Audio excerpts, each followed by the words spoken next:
हाँ चुनिए ना सिंपल लैंग्वेज। हाँ सिंपल लैंग्वेज सर एक लाइन में ये बताएंगे कि क्या पूरा इस बिहार की सरकार की क्या चल रहा है बिहार में सरकार और ये जो व्यवस्था है इस पर आप एक लाइन में कोई बताएंगे पूरे जो रिपोर्ट आई इसमें? नहीं यार, एक लाइन में हम बताते तो इतनी बड़ी रिपोर्ट नहीं बनाते। नहीं सर, आपकी जो मैं बिहार सरकार की कार्य प्रणाली या उसके ऊपर कोई कमेंट नहीं करना चाहूँगा। मैं सिर्फ जो रिपोर्ट में लिखा गया है उसके ऊपर आप कुछ पूछेंगे, इसको मैं आपका सबका अनुरोध है मैं बता सकता हूँ। बिहार सरकार ने बीएसआरटीसी को सुप्रीम कोर्ट और हाई कोर्ट के ऑर्डर के हिसाब से उनके कर्मचारियों की पेंशन आदि के लिए, वेतन के लिए पैसा दिया, तो वो कर्ज के रूप में वो उनको वापस लेना था। तो बीएसआरटीसी से वापस लेने के लिए उन्होंने बीएसआरटीसी की ज़मीन और बिल्डिंग को वापस लिया और उसके बदले में जितना लोन दिया था वो बराबर कर दिया। हमने पाया कि जो ज़मीन उन्होंने ली है वो पहले से बिहार सरकार की थी, बीएसआरटीसी की नहीं थी। और जो बिल्डिंग उन्होंने 259 करोड़ की सुल्तान पैलेस दिखाया गया है, हमारे हिसाब से अकाउंटिंग बुक्स के हिसाब से उसकी वैल्यू 0। इसका मतलब ये हुआ कि जो लोन बीएसआरटीसी को दिया गया वो लोन एक्चुअली अनरिकवर्ड रह गया, वो नुकसान हुआ ना। नुकसान अब इसको नुकसान हमारे अकाउंटिंग टर्म्स में नुकसान कहना अलग बात है।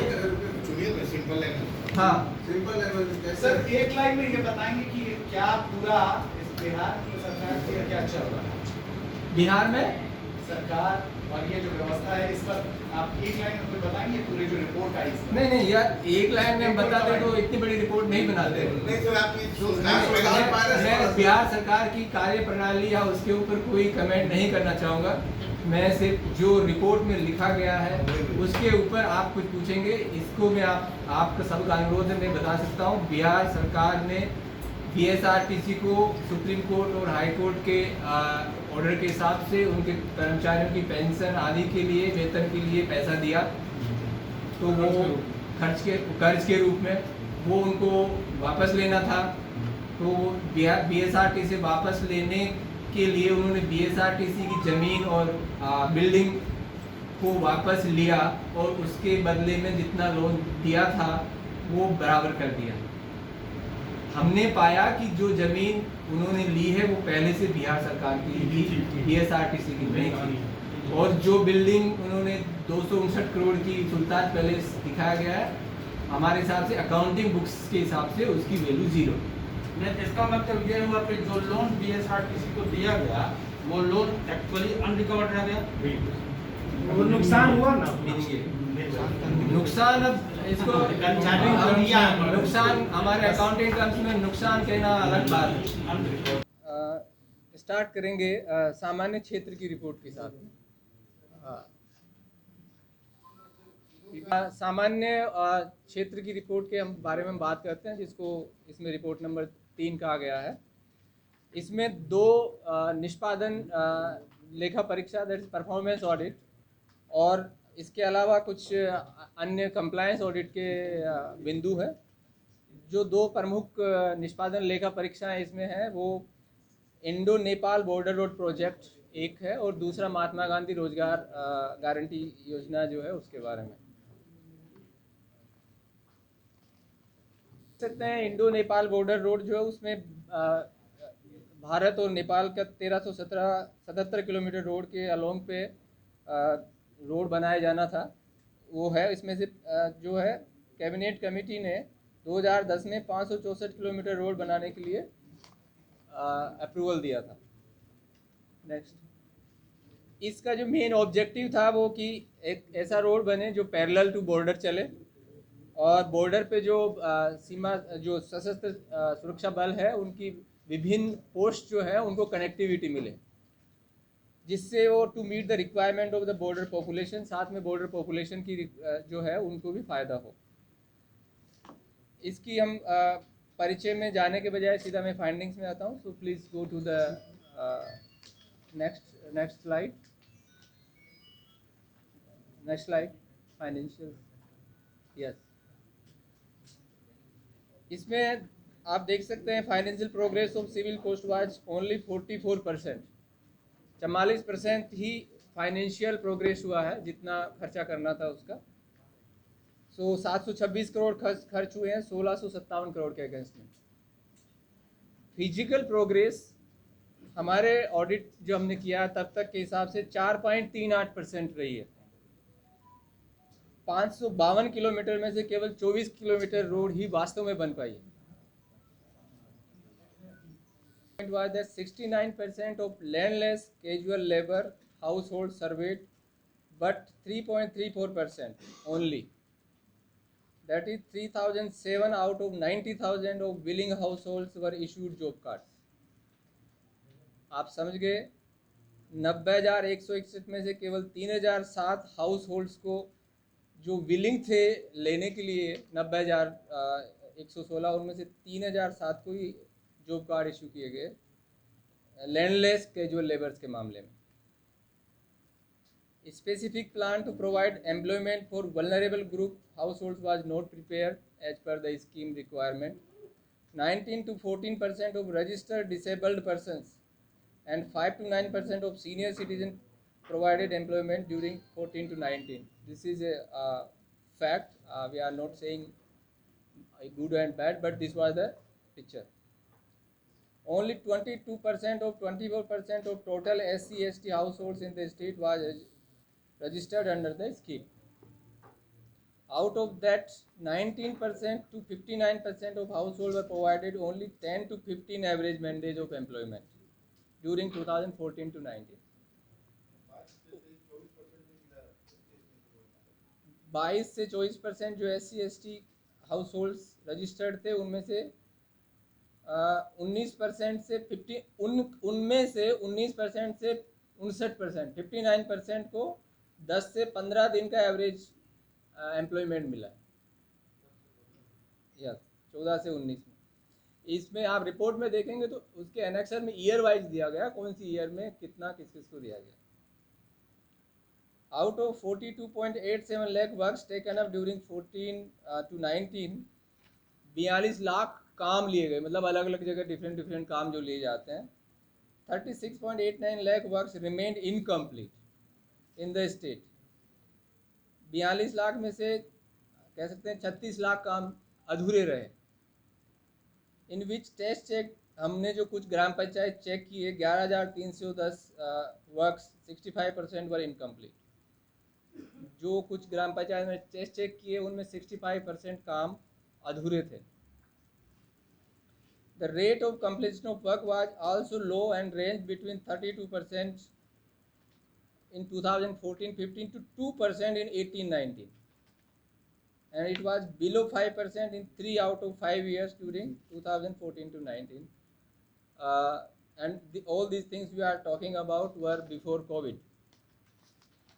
महादलित विकास मिशन, ये परफॉर्मेंस ऑडिट नहीं है, छोटा लॉन्ग पैराग्राफ है। BMVM was set up in April 2008 as a registered society under SC and ST Welfare Department, Government of Bihar. You know that population of Mahadalit was 10.83% of the total population of the state. And the main objectives of the BMVM were actually to provide sustainable pure drinking water, sanitation system, means all जो basic facilities है वो महादलित समुदाय के लोगों को देने के लिए इस मिशन को बनाया गया था। साथ में उनका वोकेशनल ट्रेनिंग करवाई जाए जिससे उनको उनका आर्थिक विकास हो, and to facilitate smooth implementation of government schemes. और साथ में ये भी कि गवर्नमेंट की विभिन्न योजनाएं चलती है महादलितों के विकास के लिए, वो उनका अधिक से अधिक लाभ उठा सके। हमने देखा कि इसमें फाइनेंशियल मैनेजमेंट के भी इशू थे, अनरियलिस्टिक बजट अलोकेशंस थे, non submission of utilisation certificates का इशू था, and non reconciliation of cash book and operation of several bank accounts. ये इश्यूज महादलित विकास मिशन से रिलेटेड फाइनेंशियल मामलों में हमको मिले। जैसे one saving account of BMVM was closed on 8/3/2017 after withdrawing 37.6 lakh whereabouts were not known. On being, when we asked this, the amount was traced in the shape of a demand draft and deposited after a lapse of 2 years and 10 months.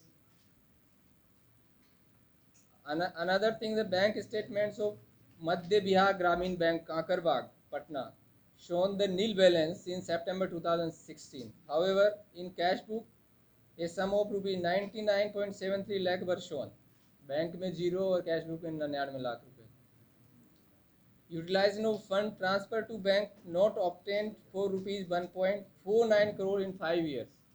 5 साल तक भी 1.5 करोड़ रुपए का जो bank को transfer किया था उसका यूटिलाइजेशन सर्टिफिकेट्स नहीं दिए गए.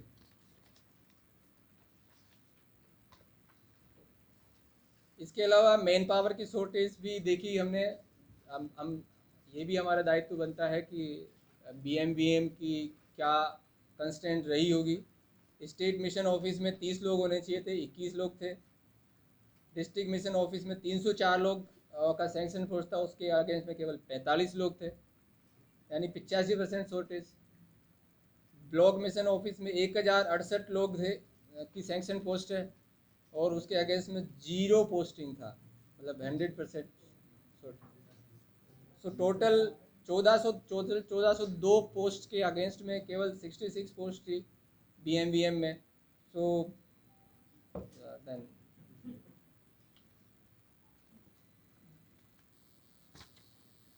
Before encumbrance land acquired fully,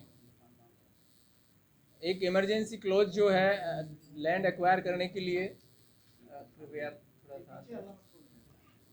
emergency clause invoke कर सकती थी सरकार लैंड एक्विजिशन करने के लिए, लेकिन वो 5 साल बाद इन्वोक किया गया और इस वजह से शुरू में लैंड एक्वायर करने में बहुत समय लगा.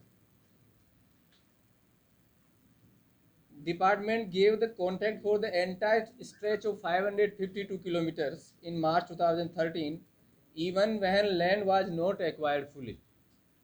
Roads of only 24.20 kilometers on land actually made available into two stretches could be completed, that as we said told earlier, 4.38% by October 2020, after incurring expenditure of 726 crores.